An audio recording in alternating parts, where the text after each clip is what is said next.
Good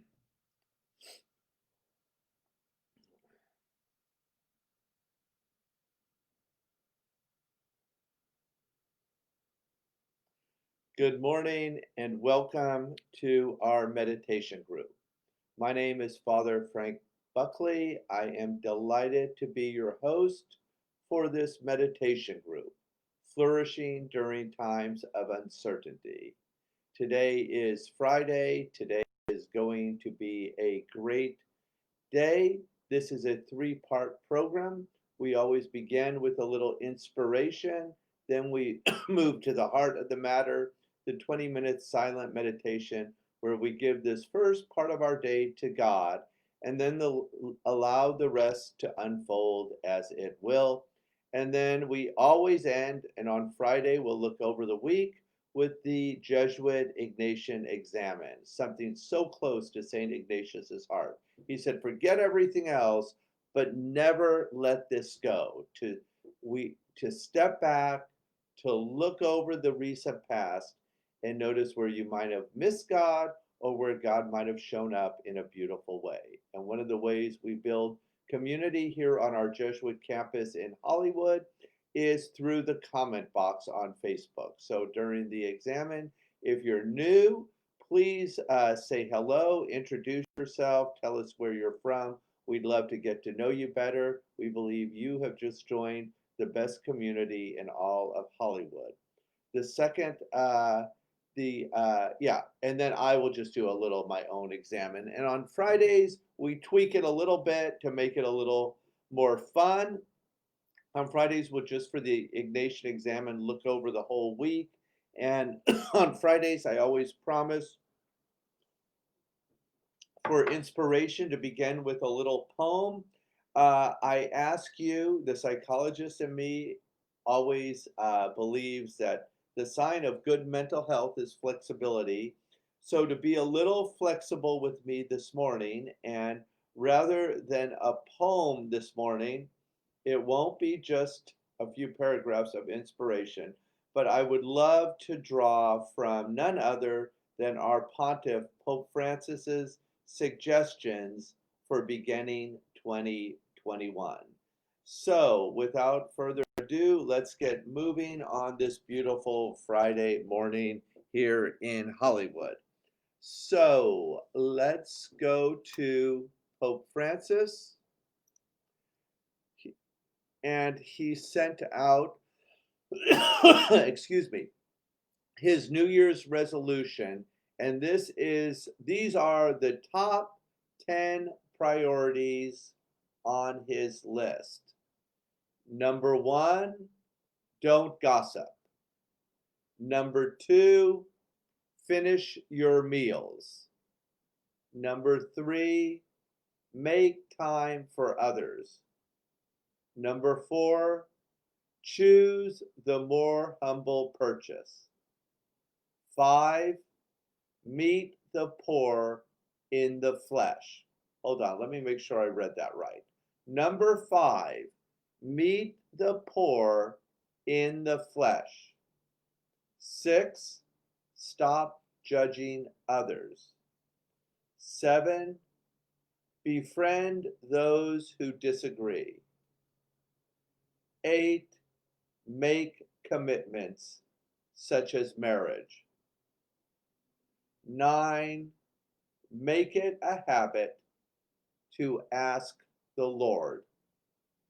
And 10, be happy. Well, thank you, Pope Francis, for those 10 New Year's resolutions to begin 2021. I can't think of 10 suggestions that are more helpful in moving into the new year in our Jesuit parish here at Blessed Sacrament in Hollywood. And of course, the last one, be happy.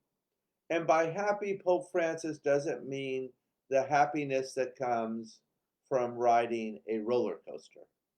Pope Francis means a happiness that cuts deeper. The happiness that we encounter when we do something that has meaning and purpose to us.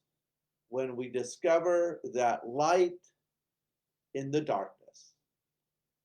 And personally, I don't know any better way to tune into the light in the darkness than with a morning practice. Becoming, as Anthony DeMello would say, contemplatives in action, but with the accent on contemplation. So, on that note, let's enjoy the miracle of meditation in our everyday lives. I invite you to get comfortable. Take your shoes off, relax while I turn off the lights.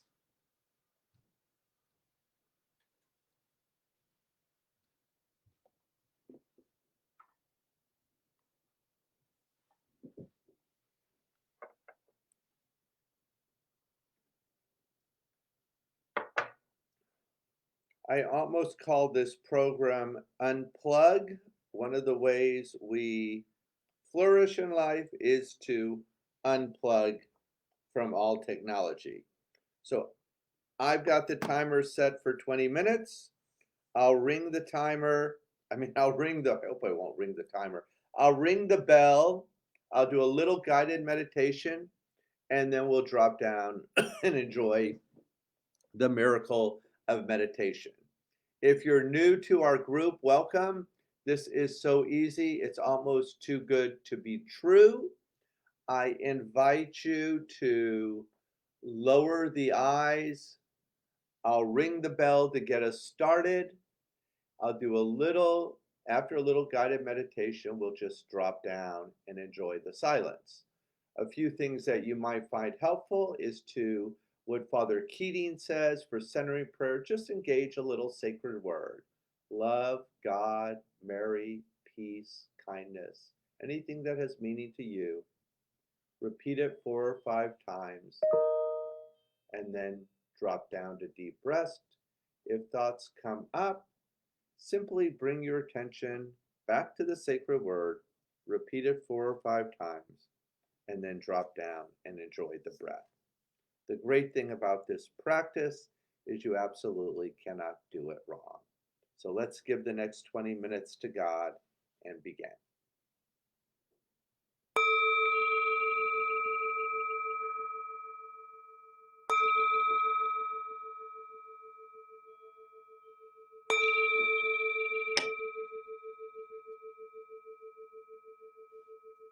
Listen, listen. The sound of this beautiful bell returns us to our true home, that light within. As always, to get grounded, we begin with a little diaphragmatic breathing, fancy word for just breathing deeply as possible into the lower tummy 3 times. In through the nose, out through the mouth. Together on this Friday morning, let's do this as a community. Inhale and exhale. Beautiful. 2 more times. Inhale and exhale. Last time, give it all you got. Inhale and exhale. Continue to breathe on your own. Take the attention to the body. Happy 2021. Feel the feet pressed on to the green earth, our mother, and just know that she may be trusted.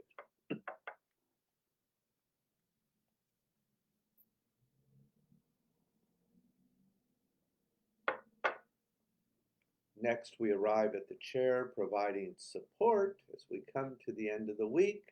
Let's just reflect back over the week, over those areas in our lives where we felt a little support.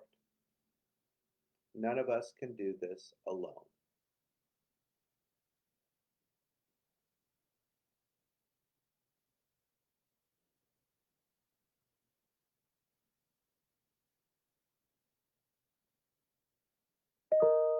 Relax the shoulders, let them lower just a little bit, the place we hold a lot of tension. And anything we've been holding on to this week that just it really isn't serving us. Sometimes Honestly, the mind can't let it go, but the body can. Just let it slide off the shoulders, roll onto the earth. The earth is plenty big enough to support it. Let go, surrender, go over to the winning side. Raise that white flag this morning.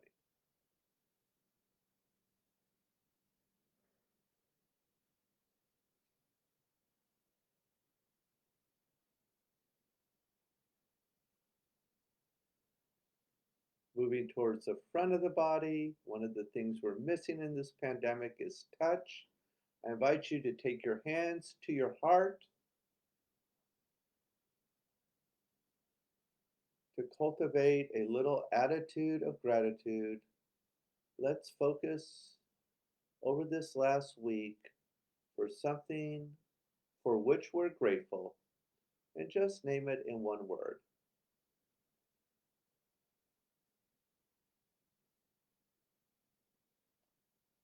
Very, very gently place that word in the center of your heart. And as a community on this Friday morning, let's breathe into that gratitude. Inhale and exhale. Release the hands and just notice what you feel.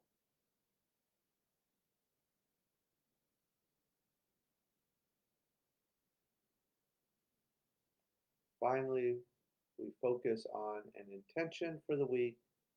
St. Ignatius invites us to ask God for what we most deeply desire.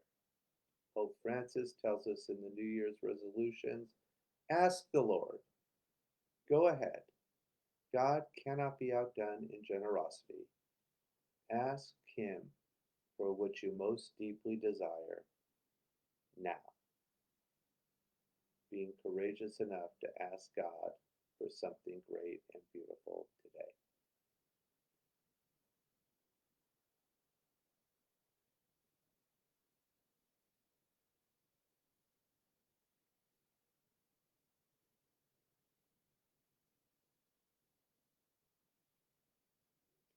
And we'll seal that intention with an inhale and exhale. Continue to breathe on your own. Notice the sounds in the room, the sensations in the body,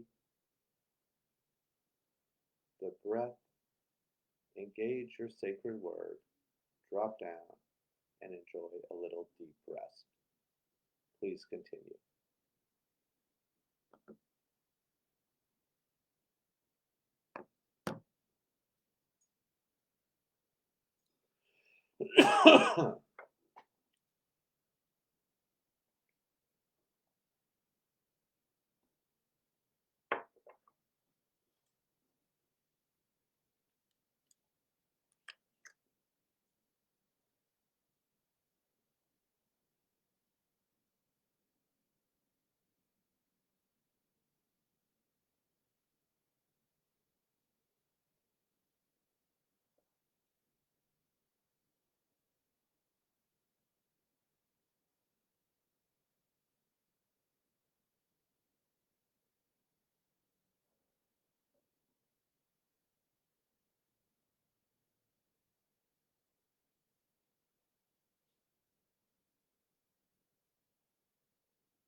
Gently bring your attention back to the room. If your eyes were closed, go ahead, open the eyes. Let's circle the wrist a little. Bring a little energy into the body. Reverse the train, go the other way. Inhale, morning stretch. Tip a little to the left, to the right. A little back bend, a little forward bend. Back up. Shake out anything you've been holding on to and come back to the room. Wonderful job, everyone. Let's now move towards our Jesuit Examen, where we just look over the week and notice where God showed up for us. And I'm happy to begin. Please feel free to drop your comments in the comment box. I begin the morning meditation with a little bit of a heavy heart. I just received news that Tom LaBonge died of a heart attack at age 67. And for those of you who don't know Tom, he was really someone dear to my own heart. Mr. Hollywood, he always helped out Blessed Sacrament, whether at the school or the parish. He was a champion of those on the periphery with Homeboys and Alexandria House. He loved Griffith Park and hiking and was just really a gem of a person. And one thing for sure on our Jesuit campus here at Blessed Sacrament, we have one more angel in heaven. I'm also, as you all know, a big believer in synchronicity. There are no accidents. We've been working on a little project to enlarge Alexandria House, space for women and children to be safe, so they're not living on the streets, run by Sister Judy. And that's a whole nother conversation, but Sister Judy is one of those really absolutely amazing people in Los Angeles. And I always kind of tease her and saying, if I had my way, she'd be mayor of Los Angeles. And I sent out an email hoping to enlarge this Alexandria House to raise money to put together a little group. And on it, I did say that how great would it be once we get this house bought, this apartment building bought, to get Judy as mayor of Los Angeles. And jokingly, I said, and we would need Tom LaBonge as her mentor. Well, clearly, Tom, you're going to have to mentor us from heaven at this point. I'm a big believer in the intercessory of saints, and I know Tom is with us in a different way, but in a really beautiful way right now. Tom and his family, as they mourn his loss, and all of us who loved him, are in my thoughts and prayers. Second thing where God showed up for me is this weekend. I got a scholarship to do Lorette. I'm thinking of you. Chicago Institute, the Jungian Institute, gave me a scholarship to do a 6-month Jungian training, and it's on one Saturday a month, one weekend a month, and this weekend is it. We're beginning, so I couldn't be more excited about that. One of Jung's, my favorite sayings of Carl Jung is, begotten or not begotten, God is present. And then lastly, but not least, how much do we love Pope Francis's 10 resolutions to begin the new year? And of those, I really love his invitation to us to ask the Lord for help. Ignatius will say again and again, God cannot be outdone in generosity. And we come to God and we ask him for what we need, and we lean into it. And if we pay attention, he will surprise us in ways that even we can't imagine. Happy Friday. Hope you have a beautiful weekend. I cannot wait to see you on Monday morning. God bless you.